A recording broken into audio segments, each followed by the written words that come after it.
Meus amigos, bem-vindos a mais um Pipocando. Estamos de novo gravando na minha casa. É uma coisa boa da quarentena, né, Ronaldinho? Isso, que agora eu tô junto. Bom, pra quem curte as confusões em casos de família, hoje a gente vai falar aqui das maiores tretas de família. Famílias que são muito unidas E também vitaminadas. e também muito oriçadas.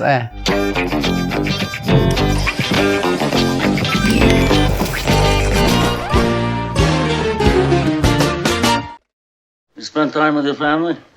Sure I do. Good.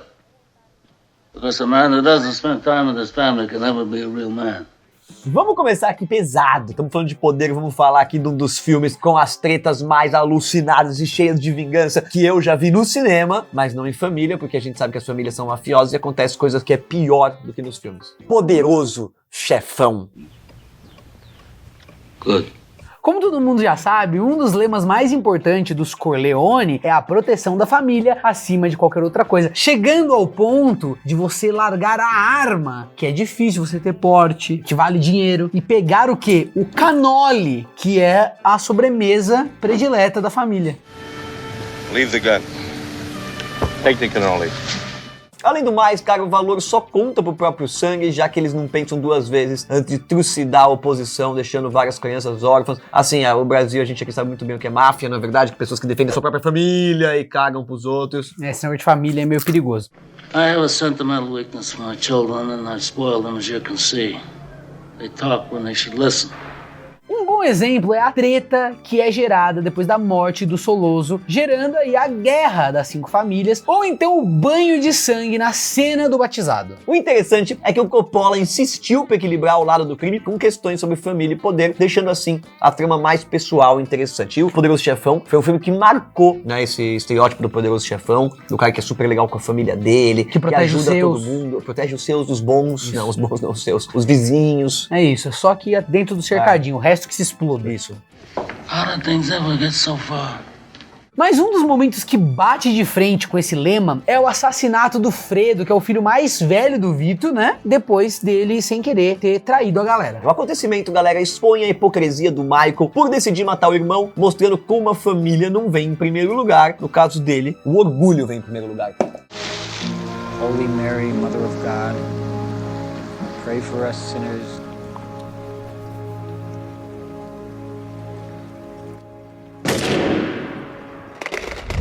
No, I am your father. Um dos maiores casos de família da cultura pop é dos Skywalker, que geraram altas tretas ao longo de 9 filmes, séries, jogos, animações e por aí vai. Ah não, a família Skywalker, pelo amor de Deus, né? É. Que é isso, né? A família ela já começou desestruturada pela questão do Anakin e a mãe serem escravos, mas a verdade é que a situação não melhora quando ele vira Jedi. You are the chosen one. Um pessoal aponta que o Obi-Wan foi mais como um irmão pro jovem Skywalker, né? E a falta de figura paterna pode ter influenciado na trajetória dele. O resultado, como vocês sabem, foi o crescimento da ambição e dúvidas sobre os lados da força, fazendo ele virar a casaca e até provocar a morte da esposa por causa do ódio. You killed her.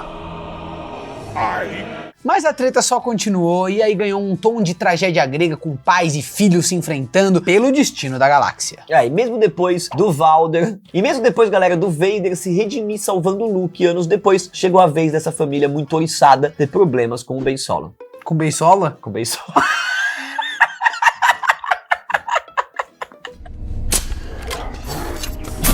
As pessoas adoram o meu pastel.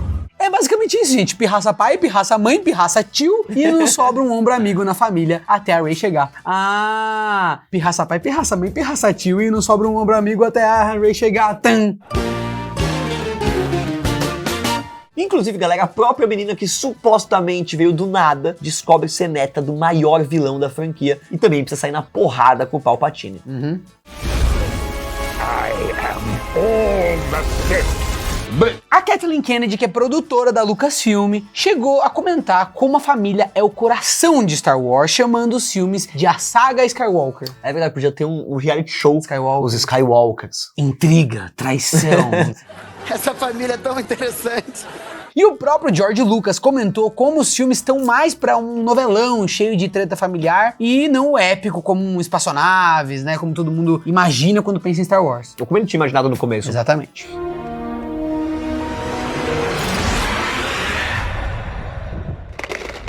Romeo. Oh, Romeo. Wherefore art thou, Romeo? Quando a gente fala aqui de treta em família, é difícil não lembrar de Romeu e Julieta, e a briga entre os Montague e os Capuletos. A história foi modernizada ao longo dos anos, mas todo mundo sabe que a rivalidade entre eles resultou na morte trágica dos filhos adolescentes. Em filmes como Romeu e Julieta, de 96, transformou o DiCaprio no crush da galera, ou então, o brasileiro Era Uma Vez, são prova viva de como esse assunto nunca fica velho. Qual assunto? Amor, Um assunto traição, de tipo assim, família. amor entre pessoas de castas diferentes, de famílias, de realidades diferentes, e a impossibilidade desse amor acontecer, como o amor supera tudo, até a morte transcende a existência. Legal, né? Aliás, uma das características do autor é como ele consegue ser atual, mesmo depois de décadas já que, independente do século, família sempre briga. E, cara, é porque ele trabalha, o Shakespeare usa os arquétipos, cara, que é um bagulho que, entendeu? Sempre vai colar, porque a gente tá falando de ser humano, é ser humano com óculos VR, é ser humano usando espada, é ser humano comendo terra, mas é sempre ser humano. Iguaizinhos, mas diferentes, mas ainda iguais. Apesar das referências aí gregas, existe algo único no trabalho do escritor por conseguir balancear os motivos entre vingança, paixão, ciúmes e poder. Hamlet, por exemplo, mostra aí o conflito dos sentimentos do protagonista em relação ao tio que teria matado o próprio irmão para tomar o trono. Rei Leão. Hamlet. A inspiração mais popular já vista no cinema talvez seja o Rei Leão, né? E a trajetória do aprendizado do Simbinha, até destronar o titio Scar e usurpou o reino de Pape. Afinal, este é meu reino. Se eu não lutar por ele, quem luta? E também existem adaptações mais diretas, como por exemplo a de 1948, que levou o Oscar de melhor filme, ou a versão modernizada de 2009, com o David Tennant, o nosso querido e amado Doctor. To be or not to be? That is the question. Dammelo, bestia, dammelo! Figlio della fortuna. Falando de tragédia grega, Édipo é outra história que deixa a galera chocada pelo tanto de reviravolta e problema familiar. Só pra começar, galera, maluquice, o garoto teria sido amaldiçoado pelos deuses por 0 motivos. E por causa disso ele sofre o destino que os chefões escolheram. E no meio dessa treta maluca, o pai decide deixar a criança pendurada para as feras se alimentarem, como se não fosse nada demais.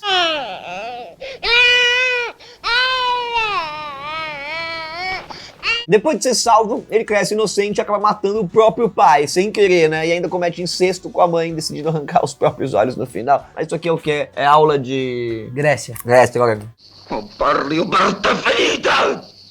Foi a partir daí que o famoso... E aí, beleza? Não, tô treinando. Foi daí que surgiu o famoso complexo de Édipo, né? E aí, com a teoria do perturbado do Freud, de que garotinhos sentem desejo por suas mães. Não, calma. Que foi bastante refutada já, inclusive, esse negócio. Nem vamos explicar isso, que é bem mais complexo que isso. Bom, e como parece ter requisito que só pessoas meio se envolvam com a história, a tragédia foi adaptada em 67 pelo Paolo Pasolini. Apesar das controvérsias, a produção é uma das mais importantes do cinema italiano, tendo marcado a carreira desse diretor. Além das adaptações, galera, existem ainda outras obras que usam a história como referência ao abordar incesto e conflito entre pai e filho, como por exemplo Game of Thrones. No one would find us. We'd be pretty old. Eu não entendi muito bem a piada. E se tem algo que o brasileiro entende bem é de uma boa briga, meus amigos, principalmente se for naquele jantar desconfortável com a família. Jantar é tipo o coliseu da família, onde as pessoas resolvem brigar. E tem toda uma coisa, a comida tá ali, as pessoas degladiando. Isso aí. No filme A Vida Invisível, o público acompanha a trajetória infeliz das irmãs Gilda e Eurídice, que foram separadas de um jeito completamente desnecessário. Nossa, mano, e é foda esse tipo de irmã, cara. Tipo assim, que te dá conselho, mas não quer que as coisas dê certo. Quer que dê errado pra falar, viu? Eu lhe disse.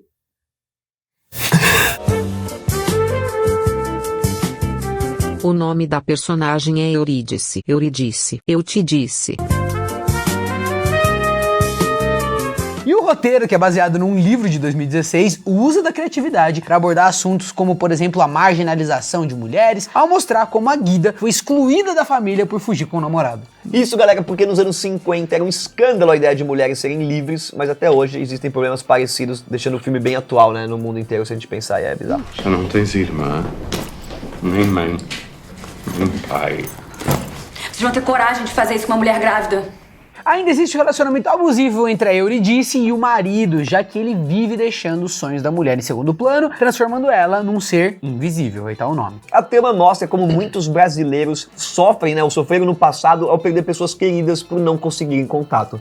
Minha Eurídice querida, tentei bater lá na porta de casa semana passada pra perguntar de você, mas não consegui. E o filme fez um baita sucesso, ganhando o prêmio Um Certo Olhar lá em Cannes, e ainda colocou as duas atrizes na lista de melhores performances do Hollywood Reporter.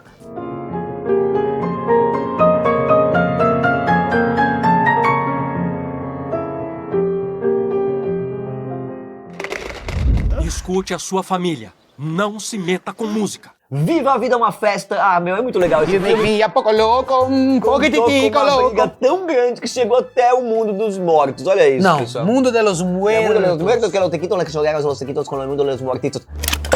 Misturando tradição e destino, o filme conta de maneira criativa a história de um garotinho que decide tocar música escondido da sua própria família. Como se isso não fosse loucura o suficiente, os parentes ainda ficam pistola com o garoto por ter um violão, então fazendo ele fugir e parar lá no submundo. Muita gente foi recriminada por querer ser músico, as pessoas sabem o que é isso mas mesmo. No caso especificamente aí da história do menino é porque tem um trauma familiar envolvendo o músico, entendeu? Tem um trauma familiar de que músico não ganha dinheiro, seu avô nunca ganha dinheiro. Esse é o trauma capitalista da coisa. Ambiente de música é ambiente de droga. Vocês caem fora de ambiente de música, hein? E é interessante descobrir a origem desse rancor familiar em conjunto com a magia da música, mostrando a importância dos laços no meio de traições e até assassinato. Eu só queria voltar pra casa. Aliás, galera, o resultado disso é um dos filmes mais da hora, mais emocionantes da Pixar, sendo impossível não se emocionar. Eu acho absurdo com a música Remember Me, lembre de mim. Lembre de mim.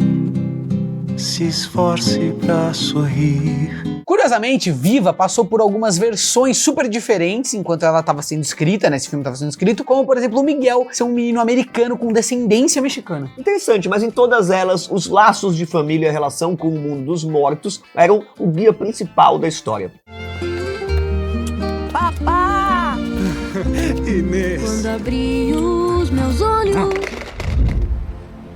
My father's Poseidon.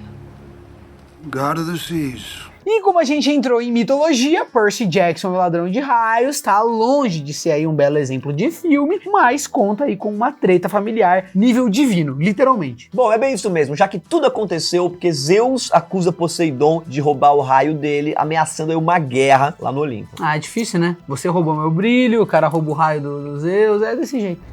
But our children aren't. You're accusing my son. O problema sobra pro Percy, que descobre ser filho do deus dos mares e precisa resolver tudo isso se quiser evitar a guerra e salvar a sua mamãe. No meio da confusão toda, ainda sobra espaço aí pros filhos amargurados, pros pais ausentes e muitas traições, como é de costume nos mitos gregos. He wanted you to destroy yourselves. Isso sem falar da continuação que traz o Titã Cronos, um maluco que engoliu os próprios filhos com medo de ser destronado. Esse aqui não é só assunto da aula de história, galera, vocês já devem ter visto a influência desses acontecimentos aí em pinturas, como várias outras histórias gregas impactam até hoje a cultura pop. É a criação fundadora de todas as nossas histórias, vem da Grécia, né? Saving's better, obviously. Mas como os filmes da Fox não fizeram justiça aos livros, a gente aqui aguarda a série que tá vindo por aí, e inclusive vocês podem ver o nosso vídeo especial das nossas expectativas que tá no izinho aí. Well, you let me know and you figure it out. Bom, galera, espero que vocês tenham gostado desse pipocando novo, meio improvisado que a gente tá fazendo aqui, voltando da pandemia. Em breve novidades. Em breve novidades, mas tá muito legal, né? Beijo, gente. Tia, solta o controle e vem pro YouTube.